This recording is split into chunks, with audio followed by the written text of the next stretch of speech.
Pierangelo D'Azzotto del Partito dei Veneti, buonasera. Buonasera. D'Azzotto è stato... Con lei di Empoli, altrimenti mi annullano la preferenza. Come? Con lei di Empoli, del Zotto. Del Zotto, scusi, ha ragione. È un problema che mi trascino da sempre. No? Del Zotto, dicevo, è stato segretario nazionale del Grande Nord e adesso appunto il Partito dei Veneti. Ora, Pierangelo Del Zotto, tanto il Partito dei Veneti... Allora io sono Partito dei Veneti come movimento, come partito, e a Venezia sono il capolista della lista Zecchi, Stefano Zecchi, sindaco candidato Partito dei Veneti. Sì.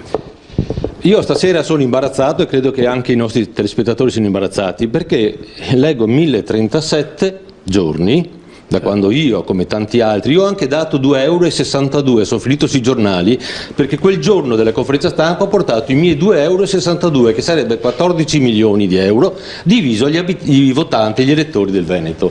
Quindi io sono a posto perché gli ho dati i soldi. Ma qualcuno qua stasera ha magnificato l'accordo di Fratelli d'Italia, Forza Italia e Lega. In Veneto o in Italia? Perché io guardo i 1037 giorni e guardo i 2.300.000 persone che si sono scomodate e il 98,4 dei quali per cento ha votato sì. Allora, l'asse di ferro Lega, Fratelli d'Italia, la cui segretaria è assolutamente contraria all'autonomia. Ha firmato. Parigi va bene. Io cerco di esprimere, quante volte hanno detto, hanno fatto, poi non è successo niente. Per quanto riguarda gli altri due discorsi velocissimamente, Covid, io non ho studi scientifici, lei lo sa, ho studi economici, ma io mi ricordo che a gennaio giravano filmati con i cinesi che cadevano per terra morti secchi. È nato un casino totale. Hanno sbagliato le cure, non hanno fatto una prima autopsia che avrebbe detto guardate che non muoiono di polmonite interstiziale ma muoiono di microtrombi, bastava quello e non sarebbero morti tutte queste persone qua. Attualmente ci sono in Italia 65 persone in terapia intensiva, in Veneto ci sono 2000 malati positivi, che è lo 0,04%, cioè ogni 10.000 veneti ce ne sono 4 che sono positivi.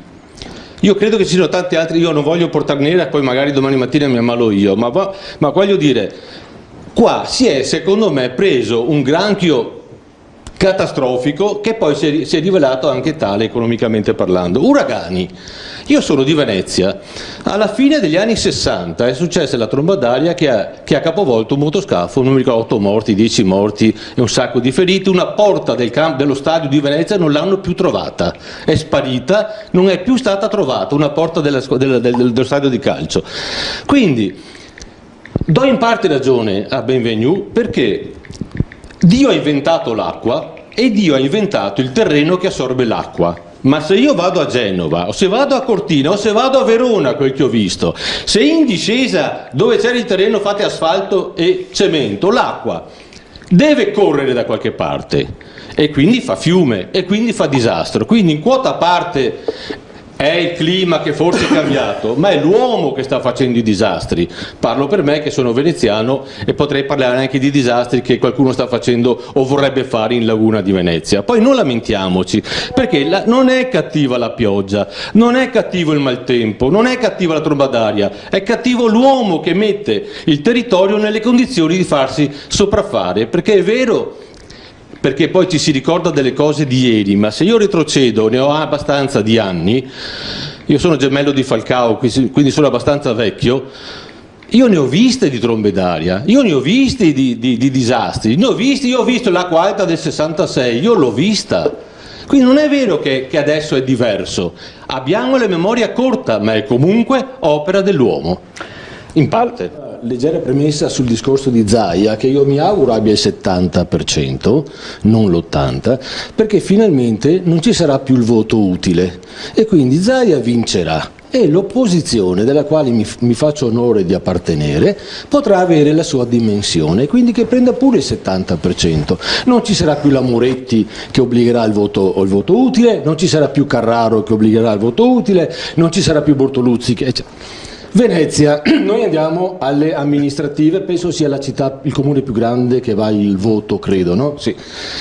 Noi abbiamo una situazione, come dire, esemplare. Il nostro candidato sindaco, il professor Zecchi, che è inutile che io stia qua a presentare perché credo che tutti voi lo conosciate meglio di me, anche se ormai abbiamo attivato un rapporto sinergico e quasi di alter ego. Noi a Venezia abbiamo una città che per 30 anni, almeno 35, è stata devastata. Io per primo mi sono adoperato 5 anni fa a far sì che potesse cambiare qualcosa. Con quale risultato? Che chi ha vinto sta facendo peggio di quegli altri. E purtroppo io sono correo di chi ha vinto, perché quella volta ho corso prima per la Zaccariotto e al ballottaggio ho corso per Brugnaro, e me ne pento e ne faccio pubblica ammenda. La città, Venezia, aveva bisogno di un break, e continuo a dirlo, dopo 30 anni, 35, ma non perché era di sinistra, ma anche fosse stati 35 anni di destra, cioè 35 anni fai le croste. Serviva togliere le croste, serviva il break, ma il break è stato peggiore delle croste. Noi abbiamo una situazione idilliaca perché abbiamo un candidato che non guarda alla parrocchia degli affari di sinistra,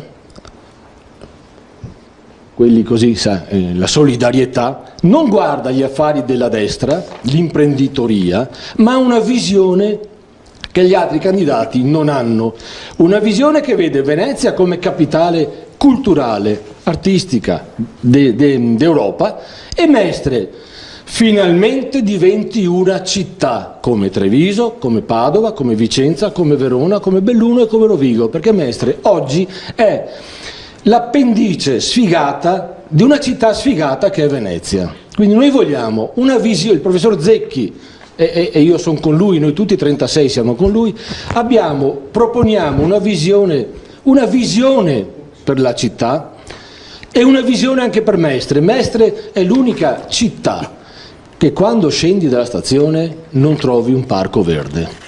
Scendi dalla stazione, trovi 2 alberghi immensi, oltre che la nostra sede, ma questo è un dettaglio. Non è possibile che a Mestre sia la capitale d'Italia della droga.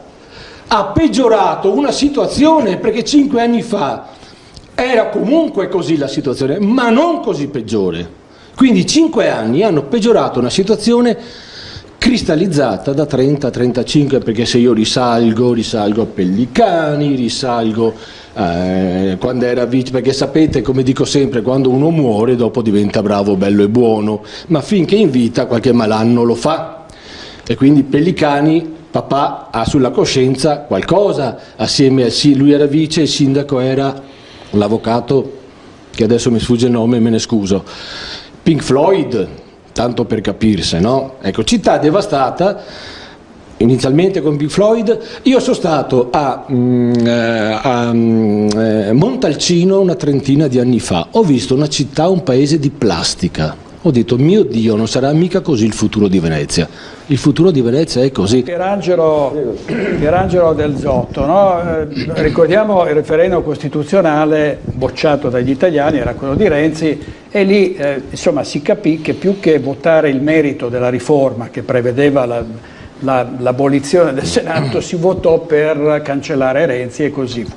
Adesso c'è chi dice, siccome vogliamo affossare il governo Conte 5 Stelle, allora votate no, così facciamo saltare il governo. Cioè voglio dire, in questo paese, no, dove purtroppo ci sono spesso ordini di scuderia, cervelli all'ammasso, è dignitoso non valutare il merito di una riforma, il taglio dei parlamentari in nome della fine di un qualsiasi governo, cioè è serio, è responsabile scegliere in questo modo? No, perché credo che l'etica politica ormai sia una cosa scomparsa dall'Italia. Io ho una posizione un po' particolare su questa cosa, nel senso che i parlamentari attuali sono nati nel 46-7, no? Quando l'Italia aveva 50 milioni di abitanti, ora l'Italia ne ha 60 milioni, quindi ci sono percentualmente minori rappresentanti oggi che 70 anni fa. Un secondo passaggio che mi preoccupa un po' è che con il taglio dei parlamentari alcune zone, credo Belluno completamente, resteranno senza rappresentanti. E questo, come dire, non è democratico.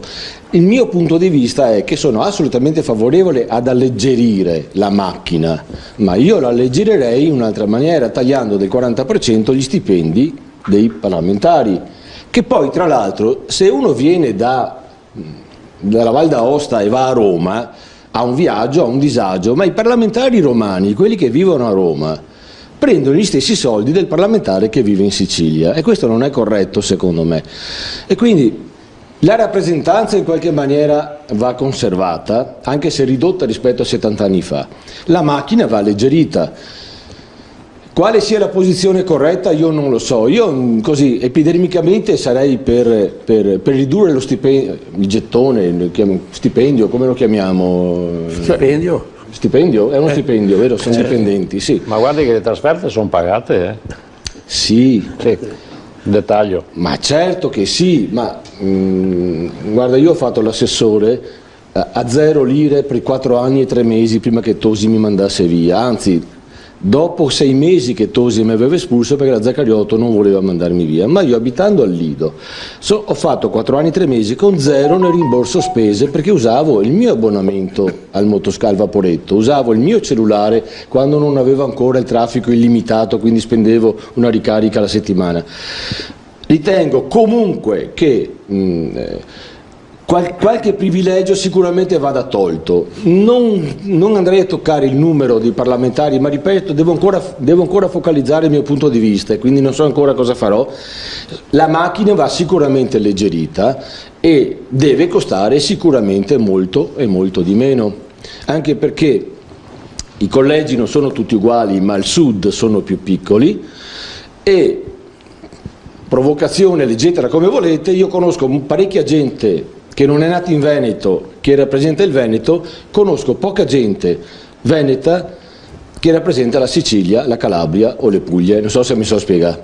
Quindi abbiamo una disuguaglianza, perché poi quando è il momento, al sud fanno lobby, i veneti, stasera è un esempio, siamo in 6, abbiamo 6 posizioni diverse. Al sud, quando è il momento di difendere il sud, non c'è destra, non c'è sinistra, si difende il sud.